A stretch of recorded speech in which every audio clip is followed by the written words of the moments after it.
I think the question that I was going to ask may have been answered in the second sentence in your opening statement when it says the F-35 will form the backbone of U.S. air combat superiority for decades to come. We keep hearing things to the contrary. You might remember when the Secretary Hagel, that was just in February of 14, he said, quote, American dominance in the seas, in the skies, and in space can no longer be taken for granted. General Frank Courant, the USAF commander, said just September of last year, and this is his quote, the advantage that we had from the air, I can honestly say, is shrinking. This is not just a Pacific problem. It's a significant it is as significant in Europe as it is anywhere else on the planet.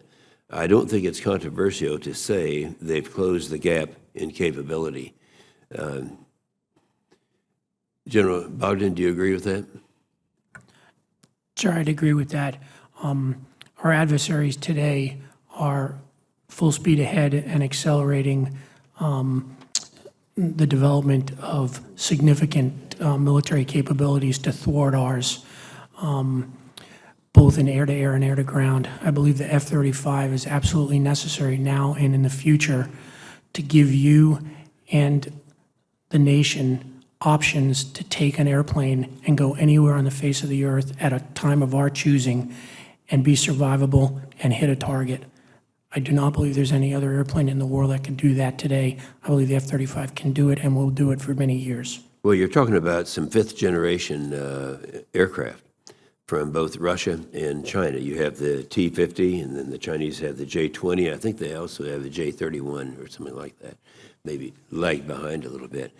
Now, when you compare those, normally they talk about we're going to be stealthier, we're going to be have better radar. Once you give us an idea of what the opposition is doing right now and how specifically what areas we are better.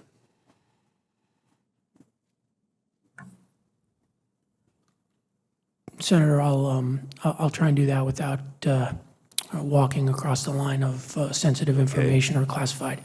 One of the things that folks like to think about when they look at those adversary airplanes is that they look a lot like ours. That is a true statement. Much of the design of those airplanes came on the outer mold line from what we've developed in our F-22s and our F-35s. I understand that, yes. What makes us better and special is what's on the inside of these airplanes. Our radar, our multi-sensor fusion, our ability to take information in the battle space and provide it to the pilot in such a way that he knows everything that's going on 360 degrees around him. Okay, that's good. And the weapons. That's good. And the weapons to employ that knowledge are what makes it different. Well, that's good. You know, recently they're talking about, and some pretty high individuals talking about the fact that on the F-22s, you know, they're really using those a lot more than we anticipated for anybody here. And yet, in your presentations, you talk pretty specifically about the numbers of copies we're going to have of the A's, B's, and the C's. It's most of us here on this side of the table remember we went through this thing with the F-22s.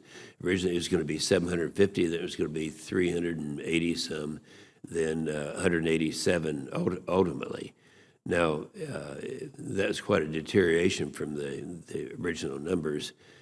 Is there a reason that you don't believe we're going to experience the same thing with the F-35? Sir, I can't assume in the future what the U.S. services will do. Yeah.